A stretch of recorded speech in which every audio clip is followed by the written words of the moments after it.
Yaxşı da, nə borçluğun girməni niyə döyüb öldürürsən? Yaxşı, ay Allah. Cəmaatın uşaqları hazırlığa gedir, dərsə gedir. Mənimki zırramadır, deyənidir, çatmır başında. Gərək dur. Ay qadan qanım, gəl bunun zırramanı çəkincə. Ay dağlarda gəzən oğlan, yaxşı endirmə düşən nəyin var? Gətirək, götürək, 40-a qaparaq. Bax, bir dənə bunlara bax, jaketlərə. Hə, jaketlərə. 20 manata.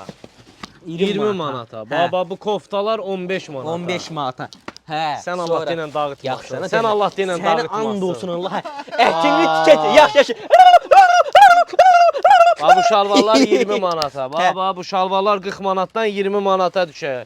Bax, 20 manata. Şalvarlar 20 manat. 20 manat. 20 manata, hə. Ay dədəm var. Bu həmişə belə deyəcək. Başqa nəyim var endirimli olan?